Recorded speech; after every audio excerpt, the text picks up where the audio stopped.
World leaders have arrived in Italy to kick off the G7 Leaders Summit. Italy's Prime Minister Giorgia Meloni is a host of this year's meeting. She welcomed leaders from the European Union, the UK, Germany, Japan, Canada, France, and the United States.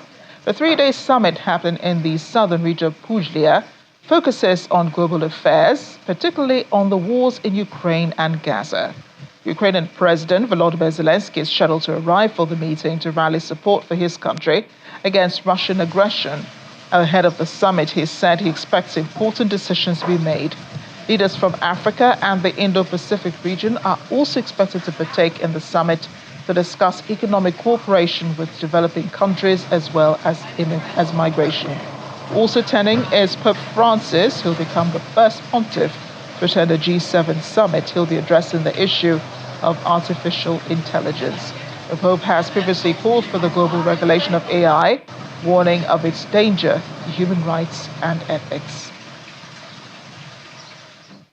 The VOA's Anna Chernikova is monitoring all of this from Kyiv. Anna, great to see you as always. So it's a gathering again, for G7 leaders, and we've seen this summits hold over and over again, the BRICS summit, the EU summit, and NATO foreign ministers meeting, in Brussels and so on. Do Ukrainians believe that such gatherings yield any results, yet alone have any impact on the war? Good evening. Well, definitely for Ukrainians and for Ukraine, it's important that Ukraine is invited, that Ukraine is a part of this gathering, that Ukraine is a part of the, top European community, top European leaders are gathering with top Ukrainian leaders, with the president, and that Ukrainian topic is one of the key topics at these meetings. And definitely this is a very positive sign. And of course, Ukrainians understand the importance of that because despite situation on the front line is difficult, despite military situation is extremely complicated, but we have to remember, and there is a very clear understanding that diplomatic side of this and diplomatic actions are also extremely important. They are taking more time. It's long term, but Ukraine is interested in that for sure, because there is a hope that one day the war will be over, but Ukraine has to rebuild its relations with Europe, with the US, with all the leaders now already, especially on its route to the European Union. So this is extremely important, and I think that there is understanding that no immediate heal or no immediate resolve of all of the problems, especially the war, will be happening. But it's a little bit different, side that Ukraine is a part of such meetings, is a part of such. Of this community, of the Western allies community, and this is extremely important. And it is important to keep hope alive, isn't it? Ukrainian President Volodymyr Zelensky is expected at the G7 meeting. He says it's important. He expects important decisions to be made. Given, the caliber of leaders who are at this meeting, for the three-day period, what would be considered important decisions to him? President Zelensky already arrived. The Prime Minister Meloni has welcomed him already. And it is expected, I think that probably the main topic, and this is, I can say that all eyes in Ukraine are currently on this meeting that President Zelensky is supposed, and it was confirmed, to meet with President Joe Biden. And during this meeting, important security issues will be negotiated.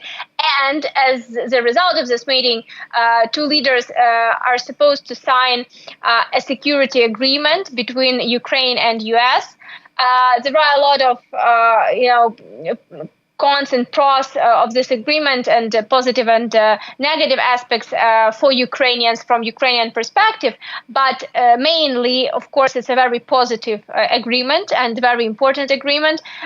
And this is probably the most important, one of the most important events happening for Ukraine during this meeting, as well as it was already announced by the leaders, by the European leaders, by the J7 leaders, not just European, that it was a decision made, and all allies agreed to use Russian frozen assets, the incomes from these assets, for for the help to Ukraine. And I think that this also will be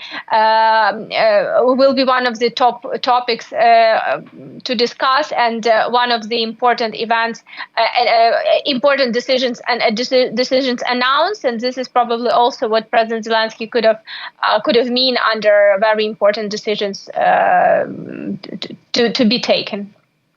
And I'm looking at the pictures, my producer's rolling on the screen, and I see that, almost all the leaders expected at the G7 are already there. I mean, they just took a group photo, and we see with the Italian Prime Minister, Giorgio Meloni.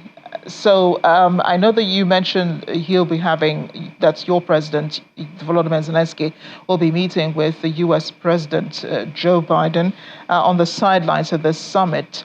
But what would be his expectations from the U.S. president? I mean, this is a country that had already promised millions in military aid to Ukraine already, and then says that, those weapons they're expecting are on their way.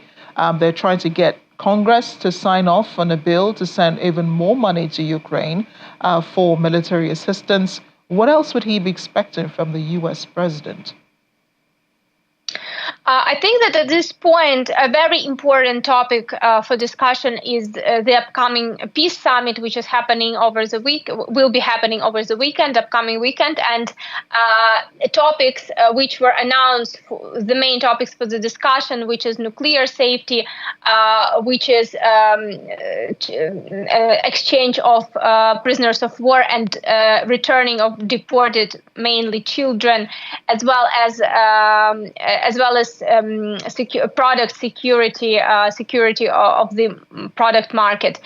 This would be discussed, and I think that probably at this point, U.S. position for Ukraine is very important, and maybe President Zelensky, of course, well, we cannot say for sure, but maybe President Zelensky will also be discussing this and expecting from President Biden, who will not be joining, who will not be present at the summit, but high representatives of the U.S. will be present. So probably President Zelensky would also expect certain decisions from the U.S. on these three topics, as well as what's important. And, as I already mentioned, it's not only about the short-term decisions, but long-term as well.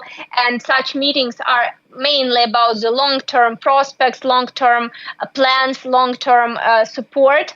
And I think that it's definitely always, there is something to discuss, there is something to ask for more, because and despite the fact that Ukraine is getting really a lot of help, Ukraine always needs more, and this is also understandable if we analyze what's happening at the battlefield and and who Ukraine is fighting with, because Russia has enormous resources, enormous not only weapon resources but manpower resources. So Ukraine will always need as much as possible, as much as what it can get. And now one of the main also needs is additional air defense systems. And I think that this also will be something discussed with the U.S. president by the Ukrainian president. So the leaders should discuss this topic mainly as well, because this is something which is crucial now for Ukraine, because Ukrainian energy system needs more protection, because situation is quite bad. Russian forces continue to target and heat energy infrastructure, which, well, according to experts, if this continues like this at this capacity, it can cause blackouts during the winter time. And, well, of course, it will be not a very good prospect for the winter. So I guess this is what probably will be also discussed additionally. But again, we will be waiting for the official document, official announcements after the meetings are taking place. Indeed, have to prepare for those winter months. Anna, leaders have hinted very good progress being made on the plan to use frozen Russian assets to raise billions of dollars for Ukraine. Any response from Russia regarding this? We already heard from Russian officials that this is unacceptable, as they said, if we are quoting them, that they will be responding in their own way, that they are not definitely supporting this decision, and they are thinking that this is not under the law, and so this is basically and under the rules. So this is basically their position. Of course, they're not happy, but at the same time, I can say that, well, this was a long-awaited decision for Ukraine. And the problem with this was exactly the point of the rules and of the laws, how this works. So I guess that if this decision was taken and confirmed by the Western community, Western leaders, probably there is a ruleful way to do this. No new reaction from Russian side. Maybe some new reactions will be coming after this announced officially, this decision, and this fund will be created where those frozen assets will be allocated for Ukrainian use. But at this point, this is what we're hearing from Russian side, that of course they're unhappy and they basically plan to respond in their own way, but no more details are available at this point. Anna, great reporting as always. Thank you for keeping eyes and ears on the ground. Thank you. Welcome back. And just one story before we cross over to the war in Gaza. In Hungary, NATO Secretary General Jens Stoltenberg says the country will not be part of the alliance's effort to support Ukraine. He was making the remark at a press briefing alongside the Hungarian Prime Minister Viktor Orban in Budapest.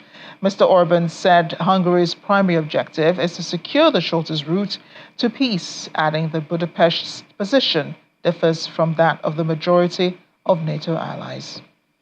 I expect allies will agree a leading role for NATO in coordinating and providing security assistance and training for Ukraine. I also expect allies will agree a long-term financial pledge to provide military support. This will provide the predictability and accountability that Ukraine needs. Prime Minister Orban has made it clear that Hungary will not participate in these NATO efforts, and I accept this position. And I'm glad that today the Prime Minister and I have agreed on modalities for Hungary's non-participation in NATO support to Ukraine. No Hungarian personnel will take part in these activities, and no Hungarian funds will be used to support them. At the same time, the Prime Minister has assured me that Hungary will not oppose these efforts, enabling other allies to move forward. And he has confirmed that Hungary will continue to meet all of its NATO commitments in full.